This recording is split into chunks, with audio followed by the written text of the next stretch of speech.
ሞት በሌባ ይመሰላል። ሞት እንዳለብን እናውቃለን። መቼ እንደምንሞት አናውቅም። የት ቦታ እንደምንሞት አናውቅም። እንዴት እንደምንሞት ምክንያቱን አናውቅም። አንድ ነገር ግን እናውቃለን፣ እንደምንሞት ግን እናውቃለን። በስጋ የሰው ልጆችም ሳንፈርስ አንቀርም። በስጋ ሳንሞት አንቀርም። ሕንፃ ሥላሴ የሰው ሰውነት በሙሉ ይፈርሳል ነው። አንድ ቀን በስጋ እንሞታለን። እኛም የእንግድነታችን ዘመን ሲያበቃ እንፈርሳለን፣ በስጋ እንሞታለን። የስጋ ሞት ወደ እግዚአብሔር የምንሄድበት መንገድ ነው። ከምድር ወደ ሰማይ የምንወጣበት መሰላል ነው። ከሚያልፈው ዓለም ወደማያልፈው ዓለም የምንሸጋገርበት ድልድይ ነው። የስጋ ሞት እረፍት ነው ወገኖቼ።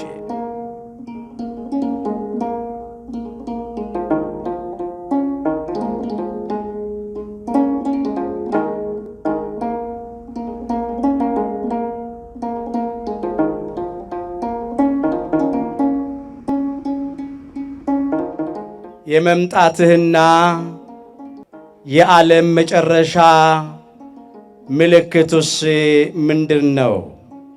የማቴዎስ ወንጌል ምዕራፍ 24 ቁጥር 3። ለዛሬ አምላካችን እግዚአብሔር እንደረዳን መጠን በሚኖረን ጊዜ የምንማርበት የትምህርታችን ርዕስ ይሆናል። ዛሬ በዚህ ርዕስ ለመማር የመረጥንበት ምክንያታችን ሁላችንም እንደምናውቀው በቤተ ክርስቲያናችን ታሪክ መሠረት በየዓመቱ ከምናከብራቸው ከአምላካችን ከጌታችን ከመድኃኒታችን ከኢየሱስ ክርስቶስ ከዘጠኙ አበይት በዓላት መካከል አንዱ የሆነውንና በደብረ ዘይት ሳለ ለደቀ መዛሙርቱ ስለ ዳግም ምጽአቱና ስለ ዓለም መጨረሻ የተናገረውን በዓል እያከበርን ነው ያለነው። በዓሉ ድርጊቱ በተፈጸመበት ቦታ በዓለ ደብረ ዘይት ተብሎ ይከበራል። በዚህ ስፍራ ይህንን ቃል የተናገሩት ከ12ቱ ደቀ መዛሙርት መካከል 4ቱ ናቸው። ወንጌላዊው ቅዱስ ማርቆስ በማርቆስ ወንጌል ምዕራፍ 13 ቁጥር 3 ጀምሮ መዝግቦታል። ወንድማማቾቹ ቅዱስ ያዕቆብና ቅዱስ ዮሐንስ እንዲሁም ደግሞ ወንድማማቾቹ ሊቀ ሐዋርያት ቅዱስ ጴጥሮስና ቅዱስ እንድርያስ ለብቻቸው ቀርበው አምላካችን ጌታችን መድኃኒታችን ኢየሱስ ክርስቶስን ጠየቁት። በደብረ ዘይት ተቀምጦ ሳለ ነው የሚለው። ጥያቄው የቀረበው በደብረ ዘይት ተራራ ሳለ ነው። ስለዚህ ነው በዓሉ ራሱ ደብረ ዘይት የተባለበት ምክንያት በቦታው ስለተፈጸመ ማለት ነው። የጥያቄው ምክንያት እንዲህ ነው። በጣም ብዙ ነገር አልተረከም ጊዜ የለኝምና፣ ነገር ግን ጥቂት ነገሮች አነሳለሁ። የጥያቄው ምክንያት እንደዚህ ነው። በተለይም አምላካችን ጌታችን መድኃኒታችን ኢየሱስ ክርስቶስ በደብረ ዘይት ተቀምጦ ሳለ ይላል፣ እነሆ የጠዋት ፀሐይ ወጥታ በቤተ መቅደሱ ላይ ስታበራ ስታንጸባርቅ ተመልክተው ደቀ መዛሙርቱ አድንቀው ተናገሩ። ቤተ መቅደሱ እንዴት ያምራል አሉ። የአድንቆታቸው ምክንያት ነው ይህንን ያመጣው። አምላካችን ጌታችን መድኃኒታችን ኢየሱስ ክርስቶስ እንዲህ አለ፣ እውነት እውነት እላችኋለሁ አለ፣ ድንጋይ በድንጋይ ላይ ሳይፈርስ በዚህ አይቀርም አላቸው። ይሄ ሕንፃ እንደዚህ እንዳማረበት እንዳሸበረቀ እንደደመቀ አይቀርም፣ ይፈርሳል አለ። እሱ ብቻ አይደለም፣ በኢየሩሳሌም ያሉ ያማሩ ሕንፃዎች በሙሉ ይፈርሳሉ አለ። ለጊዜው በቁሙ ይሄ ተፈጽሟል። በቲቶስ ወይም በጥጦስ ዘመን በ70 ዓመተ ምህረት ዘመን ማለት ነው። ቤተ መቅደሱን አፍርሶታል። በኢየሩሳሌም የነበሩትም ሕንፃዎች ፈርሰዋል፣ እንዳልነበሩ ሆነው ቀርተዋል። ይህ በዚያ ጊዜ ስለሚፈጸም ነገር ብቻ አይደለም። በተለይም በዕለተ ምጽአት በመጨረሻው ቀን የሚሆነው ነገር ነው አምላካችን ጌታችን መድኃኒታችን ኢየሱስ ክርስቶስ የተናገረው። በምድር ላይ ያሉ ሕንፃዎች ፎቆች ሁሉ አንዳንድ ጊዜ ምጽአትን የሚያትረሱ ዓለም የማያልፍ የሚያስመስሉ እንዲህ እንዳማራባቸው አይቀሩም፣ አንድ ቀን ይፈርሳሉ። በምድር ላይ ያለው የተሰራው ነገር ሁሉ ይቀልጣል፣ ይቃጠላል፣ ይጠፋል ይላል።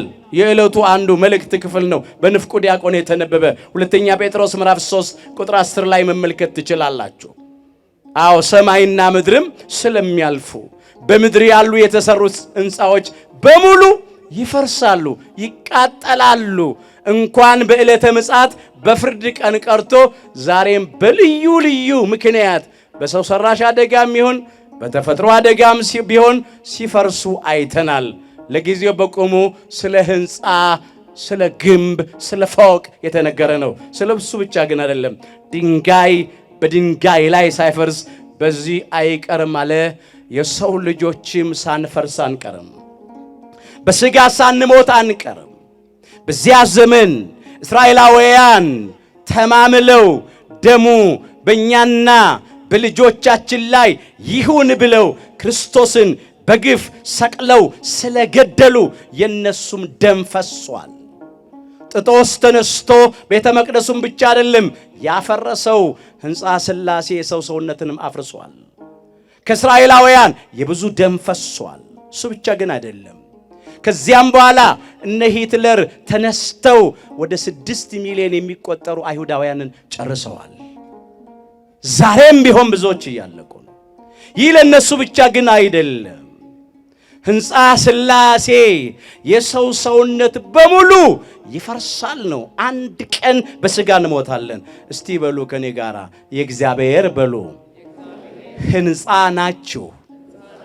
አንደኛ ቆሮንቶስ ምዕራፍ 3 ቁጥር 9 የእግዚአብሔር ምንድን ናችሁ? ሕንፃ ናችሁ። እኛ ራሳችን የእግዚአብሔር ሕንፃ ነን። በእጆቹ ያበጃጀን፣ በመዳፎቹ የቀረጸን፣ ግሩምና ድንቅ አድርጎ የሰራን፣ በአራያውና በመልኩ የፈጠረን የእጆቹ ሥራዎች ነን እኛ። እጆችህ ሰሩኝ አበጃጁኝም እንዳስተውል አድርገኝ እያለ አባታችን ክቡር ዳዊት በዳዊት መዝሙር 118 ቁጥር 73 ላይ ዘምሯል። እኛ ራሳችን ሕንፃ ሥላሴ ነን። እኛም የእንግድነታችን ዘመን ሲያበቃ እንፈርሳለን፣ በሥጋ እንሞታለን። ግን እንደ ሞት እንደ ፈረስ እንደ በሰበስ አንቀርም። ከሞት በኋላ ሕይወት አለን። ከመቃብር በኋላ ትንሣኤ አለን። አምላካችን እግዚአብሔር የሁላችንን ትንሣኤ የክብር ያድርግልን። ድንጋይ በድንጋይ ላይ ሳይፈርስ በዚህ አይቀርም ብሎ በነገራቸው ጊዜ ነው ይህን ጥያቄ ያቀረቡለት። የመምጣትህና የዓለም መጨረሻ ምልክቱስ ምንድን ነው አሉት። ይህ መቼ ይሆናል አሉት። እሱም ምልክቶቹን መዘርዘር ቀጠለ። አሁን ጥቅልል እያደረግኩ ዋና ዋናዎቹን አነሳለሁ፣ ታሪኩ ሰፊ ስለሆነ። የመጀመሪያው ምልክት ሃይማኖታዊ ጉዳይ ነው። እስቲ በሉ ማንም በሉ እንዳያስታችሁ ተጠንቀቁ። የመጀመሪያው ምልክት ይሄ ነው። ምን አለ? ብዙዎች እኔ ክርስቶስ ነኝ እያሉ በስሜ ይመጣሉና አለ። ብዙ ሐሰተኞች ክርስቶሶችና ሐሰተኞች ነቢያት ይነሳሉ አለ። ብዙዎችንም ያስታሉ አለ። እዚያው የማቴዎስ ወንጌል ምዕራፍ 24 ከቁጥር 4 ጀምሮ የተመዘገበ ነው። ከዚህ በኋላ እዚያ ክፍል ውስጥ ያለውን ጥቅሱን አልጠቅሰውም፣ የተያያዘ ስለሆነ ጊዜ ለመሻማት። ማንም እንዳያስታችሁ ግን ተጠንቀቁ። በዓለማችን ላይ ብዙዎች እኔ ክርስቶስ ነኝ እያሉ መጥተዋል። ሐሰተኞች ክርስቶሶች ይነሳሉ።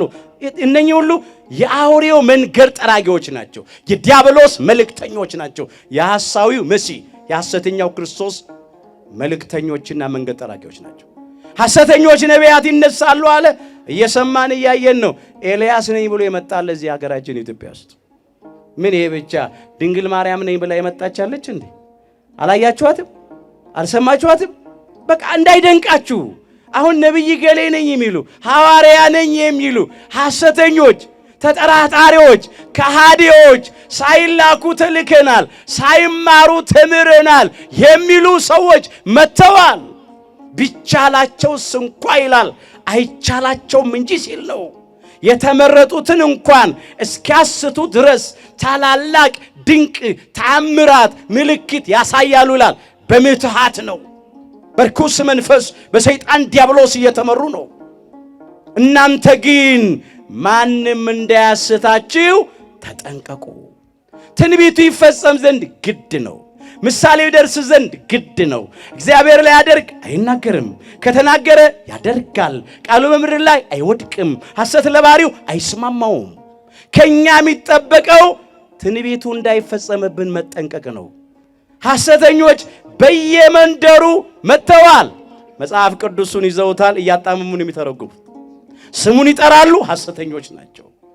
እንኳን የክርስቶስ መልእክተኛ ነኝ፣ የክርስቶስ ሐዋርያ ነኝ፣ የክርስቶስ ነብይ ነኝ ብሎ ቀርቶ ክርስቶስ ነኝ ብለውም እየመጡ ነው ያሉት።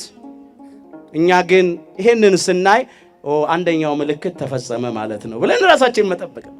አደራችሁን እግዚአብሔር አምላካችን ሁላችንንም በሃይማኖታችን ያጽናን። የመጀመሪያው ምልክት ነው። ሁለተኛው ምልክት የምንሰማቸው አስጨናቂ ወሬዎች ናቸው። ሁለቱን ጆሮአችንን ጭው የሚያደርግ ነገር እንሰማለን። ክፉ ነገሮች በዓይኖቻችን እናያለን። ይሄም የሚያነሳው ጦርነትን ነው። ጦርንም የጦርንም ወሬ ትሰሙ ዘንድ አላችሁ ይላል። ይሄ ደግሞ ፖለቲካዊ ጉዳይ ነው ማለት ነው። ጦርንም የጦርንም ወሬ ትሰሙ ዘንድ አላችሁ፣ ይህ ሊሆን ግድ ነው። ተጠበቁ፣ አትደንግጡ ይላል። ለምን? ሕዝብ በሕዝብ ላይ መንግስትም በመንግስት ላይ ይነሳልና አለ። ለጊዜው ሮማውያን በእስራኤላውያን ላይ ተነስተዋል። መንግስት በመንግስት ላይ ማለት ነው። ሕዝብ በሕዝብ ላይ ለጊዜው ሮማውያን በሮማውያን ላይ፣ እስራኤላውያን በእስራኤላውያን ላይ ተነስተዋል። የአንድ ሀገር ሕዝብ ማለት ነው። እንዲህ አይነቱን በዓለማችን ውስጥ በብዙ ቦታ አይተናል። አንዱ ሀገር መንግስት የሌላውን ሀገር መንግስት ሲወርና ሲነሳበት ጦርነት ሲከፍት አይተናል፣ ሰምተናል። አንደኛ ዓለም ጦርነት ተፈጽሟል። ወደ 22 ሚሊዮን ህዝብ አልቋል። ሁለተኛው ዓለም ጦርነት ተካሂዷል። ወደ 61 ሚሊዮን ህዝብ ፈጅቷል። አሁን ዓለም ደግሞ ወደ ሶስተኛው ዓለም ጦርነት እየተንደረደረች ነው ያለችው። ሁሉ አሁን ሊኩረል ሊታጠቅ ይፈልጋል። ጅምላ ጨራሽ መሳሪያ ማለት ነው።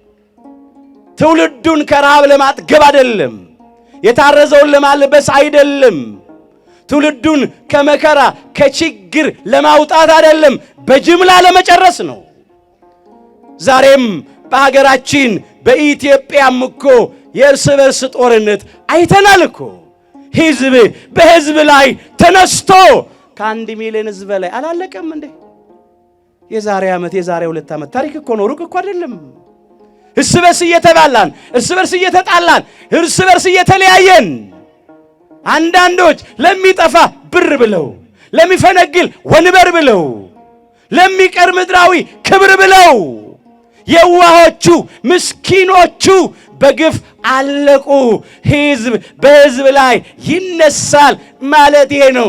የጎረቤት ሶማሊያ ብቻ እንዳይመስላችሁ፣ የሶሪያ የሊቢያ ብቻ እንዳይመስላችሁ፣ እኛም ኢትዮጵያውያን በዛ አልፈናል። አምላካችን እግዚአብሔር አሁንም እርስ በርስ ከመለያየት፣ ከመበላላት፣ ከመጠላላት ሁላችንን በቸርነቱ ይሰውረን። አሁንም ፍጹሙን ሰላም፣ እውነተኛውን ሰላም አምላካችን እግዚአብሔር ያድለን። እውነት ነው፣ አንጻራዊ ሰላም አለ፣ ግን አሁንም ሰላሙ ፍጹም አይደለም። ጦርነቱ አለ፣ እየሰማ ነው፣ እያየነው ነው። ፖለቲካዊ ጉዳይ ማለት ነው። ሌላው ያነሳው ክፉ አስጨናቂ ወሬ ረሃብ ነው። በረሃብ ብዙዎች እንደ ቅጠል ረግፈዋል። ረሃብ ደግሞ ከሰይፍ ይከፋል። ምን ይላል መጽሐፍ? በሰይፍ የሞቱት በረሃብ ከሞቱት ይሻላሉ ይላል። እነዚህ የምድርን ፍሬ አጥተው ተወግተውም ቃጥነዋል ይላል። ሰቆቃወ ኤርምያስ ምዕራፍ 4 ቁጥር 9 ጀምሮ የተመዘገበ ኃይለ ቃል ነው። ሰይፍ ይገላግላል፣ ጥይት ይገላግላል። ረሃብ ግን ቆዳን ከአጥንት ጋር አጣብቆ የሚላስ የሚቀመስ ነገር አሳጥቶ ሰውነትን አመንምኖ አሰቃይቶ ነው የሚገርለው። ዛሬም እኮ ከጦርነት የተረፉ ወገኖቻችን የዕለት ጉርስ አጥተው በረሃብ እያለቁ ነው ያሉት። ረሃብ አስጨናቂ ነገር ነው። ኑሮ ውድነት፣ ይሄ ኢኮኖሚያዊም ጉዳይ አለበት ማለት ነው። አስጨናቂ ጉዳይ ነው። ረሃብ አለ። ሌላው ቸነፈር አለ። ቸነፈር ደዌ ነው፣ በሽታ ነው፣ ወረርሽኝ ነው። ብዙ ጊዜ የተለያዩ አይነት ወረርሽኞች ተነስተው ዓለምን አሰቃይተዋል። የቅርብ ጊዜውን ላንሳ እስቲ። ገና አንዳንዶች እዛ ውስጥ ነው ያሉት። ይሄ ኮሮና የሚባለው ተዋሲ ወረርሽኝ በብዙ ሚሊዮን የሚቆጠሩ ሕዝብ ጨርሷል። አሁንም እንኳን በሚሊዮን የሚቆጠሩ ሰዎች በደዌ ዳኛ በአልጋ ቁራኛ ተይዘው ይማቅቃሉ። አው ስጋት ውስጥ ነበርን። የገዛ እጃችንን ፈርተ ነው። ሌላ እኮ አካል አይደለም። እዚሁ አካላችን ላይ ያለውን ብልት አፍንጫችን ታፍኖ አየሩ ራሱ በሽታ ሆኖብን፣ ግን ያንን ጊዜ አምላካችን እግዚአብሔር በቸርነቱ አሳለፈ። በተለይ አፍሪካውያንና ኢትዮጵያውያን በብዙ ሚሊዮን የሚቆጠር ሕዝብ ያልቅባቸዋል ተብለን ነበረ። የኛ አምላክ መጥፎውን ታሪክ ለጥሩ ቀየረ። ክፎች የደገሱብንን ሞት ለሕይወት ቀይሮ እነሱ እንዳሉት ሳይሆን እግዚአብሔር እንዳለው በቸርነቱ ቆመናል። ሶስተኛውን ምልክት እናንሳ። ሶስተኛው ምልክት እነሆ በክርስቲያኖች ላይ የሚመጣ መከራ ነው። እስቲ በሉ ከኔ ጋራ በዚያን ጊዜ በሉ ለመከራ አሳልፈው ይሰጧችኋል፣ ይገድሏችሁማል። ስለ ስሜም በአሕዛብ ሁሉ የተጠላችሁ ትሆናላችሁ። ሶስተኛው ምልክት ይሄ ነው። መከራ አለ። ራሱ አምላካችን ኢየሱስ ክርስቶስ መከራ ተቀብሎ መከራ እንዳለብን ተናግሯል። በዓለም ሳላችሁ መከራ ትቀበላላችሁ፣ መከራ አለባችሁ፣ ነገር ግን አይዟችሁ እኔ ዓለምን አሸንፌዋለሁ። የዮሐንስ ወንጌል ምዕራፍ 16 ቁጥር 33። አምላካችን ኢየሱስ ክርስቶስ በዚህ ምድር ላይ መከራ ተቀብሎ መከራ እንዳለብን አሳይቷል። ዓለም እንኳን ለኛ ለአምላክም አልተኛም። የዓለም ጠባዩ ይሄ ነው ወገኖቼ። ዓለም ወንበዴውን፣ ማጅራት መቺውን፣ ነፍሰ ገዳዩን፣ አዋኪውን በረባንን ፈታ ለቀቀች። የሰላምን አምላክ፣ የሰላምን አባት፣ የሰላምን አለቃ፣ የሰላምን ንጉሥ ሰላማዊ ኢየሱስ ክርስቶስን ሰቅላ ገደለች። ስለዚህ ሰላሟን አታ እየታወከች ትኖራለች። እኛም ዛሬ የእግዚአብሔር ልጆች በክርስቶስ ክርስቲያን ተብለን የተጠራን መከራ አለብን። በዚያን ጊዜ አለ፣ በዚህ በመጨረሻው ዘመን ዋዜማ ነው። ለመከራ አሳልፎ ይሰጧችኋል አለ፣ ይገድሏችሁማል አለ።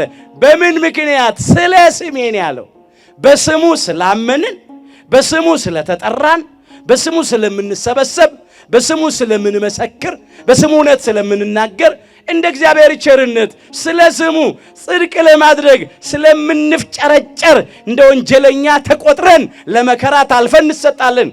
ይገድሉናል፣ አሕዛብ ይገድሉናል። እግዚአብሔርን የማይፈሩ ሰዎች፣ ሰውን የማያፍሩ ሰዎች፣ ሆዳቸው አምላካቸው፣ ክብራቸው በነውራቸው፣ ሐሳባቸው ምድራዊ፣ መጨረሻቸው ጥፋት የሆኑ ሰዎች ይገድሉናል።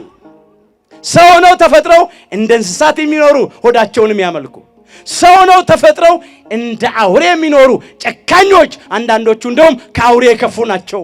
አንዳንድ ኢትዮጵያዊ ግን በወገኖች በኢትዮጵያውያን ላይ ከአውሬ ከፍቶ በአሰቃቂ ሁኔታ ክርስቲያኖች ስለሆኑ ብቻ ይገድላቸዋል። አይተናል። ይህንን ማተባቸው እየታየ መስቀላቸው እየታየ በግፍ ሲገደሉ አይተናል።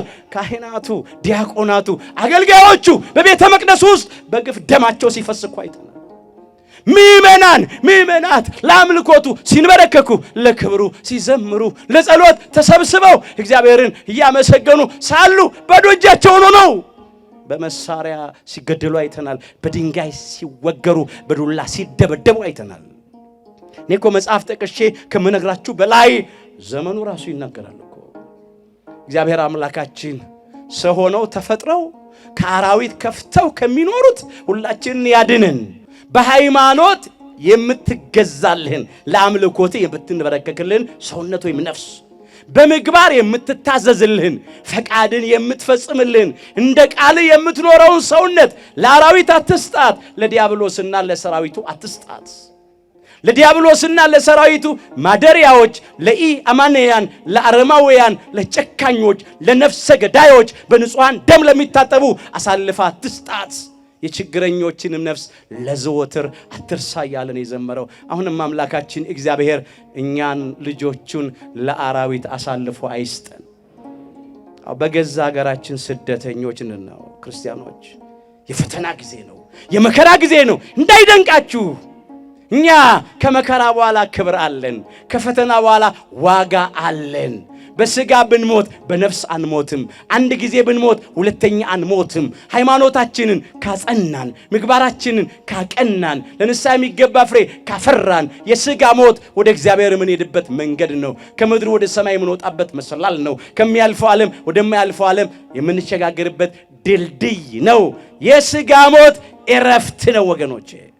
ዛሬም ብዙዎች ክርስቲያኖች ማተባችንን አንበጥስም፣ መስቀላችንን ከአንገታችን ላይ አናወልቅም፣ ለጣዖት አንንበረከክም፣ ሃይማኖታችንን አንክድም ብለው እስከ ሞት ድረስ መከራ ተቀብለዋል። በደማቸውም ለመንግሥተ ሰማያቷ ሰርግ ቤት ተሞሽረዋል። በረከታቸው ይደርብን፣ ክብር ይግባቸው። የዘመኑ ሰማዕታት ናቸው። በነፍሳቸው ተወራርደዋል ስለ ሃይማኖታቸው። ይሄ መከራ አለ፣ ግድ ነው። እስከ መጨረሻ የሚጸና እርሱ ይድናል ይላል። ሃይማኖቱን ያጸና፣ ምግባሩን ያቀና፣ ለንስሐ የሚገባ ፍሬ ያፈራ ሰው፣ የአምላክን ቅዱስ ሥጋና ክቡር ደም ተቀብሎ የሚኖር ሰው ይድናል። አምላካችን እግዚአብሔር ሁላችንን ከሚድኑት ጋር ይቁጠረን። ድልዋን የክሙ ንበሩ፣ ተዘጋጅታችሁ ተቀመጡ፣ ተዘጋጅታችሁ ኑሩ ይላል። የመጨረሻ የመጽሐፍ ቅዱስ ጥቅሳችን ነው። ተዘጋጅታችሁ ኑሩ። የመጨረሻው አምላካችን ጌታችን መድኃኒታችን ኢየሱስ ክርስቶስ ምልክቶቹን ዘርዝሮ መጨረሻ ያለው ተዘጋጅታችሁ ኑሩ ነው ያለው። የማቴዎስ ወንጌል ምዕራፍ 24 ቁጥር 44 ላይ ለምን ባለቤት ይላል፣ ባለ ንብረት ሌባ በምን ሰዓት እንደሚመጣ ቢያውቅ ኖሮ አጥሩ ሲጣስ፣ ግድግዳው ሲማስ፣ ሀብት ንብረቱ ሲዘረፍ ዝም ብሎ ባላየ ነበር፣ ተነስቶ ባስጣለ ነበር። ግን ሌባ ባለቤት ባላወቀው ሰዓት ይመጣል፣ ከዚያ ሀብት ንብረቱን ዘርፎ ይወስዳል። እናንተም የሰው ልጅ ወልደ እጓለ እመሕያው ወልደ እግዚአብሔር ሕያው ወልደ ማርያም ስግው አምላካችን ጌታችን መድኃኒታችን ኢየሱስ ክርስቶስ በማታውቁበት ባልጠረጠራችሁበት ቀንና ሰዓት ይመጣልና ተዘጋጅታችሁ ኑሩ ነው ያለው። አምላካችን እንደሚመጣ እናውቃለን። መቼ እንደሚመጣ እናውቅም። እሱም ከባለቤቱ በቀር ማንም አያውቅም። ፍጡር አያውቀውም፣ ፈጣሪ ብቻ ነው የሚያውቀው። ስለዚህ ተዘጋጅተን በሃይማኖት ጸንተን ምግባራችን አቅንተን ሥጋ ወደሙን ተቀብለን ተዘጋጅተን መጠበቅ። የመጀመሪያው የእሱን ምጽአት ስለማናውቅ ነው። ዳግም ምጽአቱን አናውቅም። ሁለተኛ ሞት በሌባ ይመሰላል። ሞት እንዳለብን እናውቃለን። መቼ እንደምንሞት አናውቅም። የት ቦታ እንደምንሞት አናውቅም። እንዴት እንደምንሞት ምክንያቱን አናውቅም። አንድ ነገር ግን እናውቃለን፣ እንደምንሞት ግን እናውቃለን በሥጋ። ዛሬ ወጥቶ መግባት የለም፣ ተቀምጦ መነሳት የለም። ዘመኑ እጅግ አጭር ነው። እድሜያችን ከሸማኔ መሮራ ይልቅ እየቸኮለ ነው። ከሚሮጥ ሰው ይልቅ እየፈጠነ ነው። ተሰባሪ ሸክላዎች ነን። ስለዚህ ተዘጋጅተን መኖር መልአከ ሞት መጥቶ ግድግዳ አካላችንን ምጾ ነፍሳችንን ከሥጋችን ለይቶ እንዳይወስዳት ጊዜው አሁን ነው። ከሞት በኋላ ሃይማኖቴን ላጽና፣ ምግባሬን ላቅና፣ ንስሐ ልግባ፣ ትሩፋት ልስራ፣ ሥጋ ወደሙን ልቀበል ማለት አይቻልም። እግዚአብሔር የጨመረልን ዕድሜ ለንስሐ ነውና በተሰጠን ዕድሜ ንስሐ እንድንገባ ሁላችንን በቸርነቱ ይርዳን። ጥሩ ነው። እንደዚህ አመጣጣችን ደስ ይላል። በስፋት እንመጣለን። በተለይ እንደዚህ ያሉ የቃል ኪዳን ቦታዎች ላይ በረከቱን ለማግኘት እንረባለባለን። ደስ ይላል መረባረባችን። ግን ወገኖቼ መመላለስ ብቻ ሳይሆን እግዚአብሔር ለሁላችንም ከልብ መመለስን ይስጠን። ራሳችንን ጠይቀው። ስንቶቻችን ተዘጋጅተናል? ስንቶቻችን ተመልሰናል? ከኛ ጋር እኮ መንገድ ጀምረው በመኪና አደጋ እዛ መንገድ ላይ የቀሩ ሰዎች እኮ አይጠፉ። ከቤት ስንወጣ እኮ መንገድ ላይ ተደውሎ ወንድም ወይ እህት ወይ አጎት ወይ አክስት አረፈች የተባልን እኮ አንጠፋም። እባካችሁ እግዚአብሔር በሰጠን ዕድሜ እንጠቀም። ወምንት ተአምሪሁ ለምጽአትከ ወለልቀት ዓለም፣ የመምጣትህና የዓለም መጨረሻ ምልክቱስ ምንድን ነው? የማቴዎስ ወንጌል ምዕራፍ 24 ቁጥር 3። የሁላችንን መጨረሻችንን አምላካችን እግዚአብሔር በቸርነቱ ያሳምርልን። ይቆየን።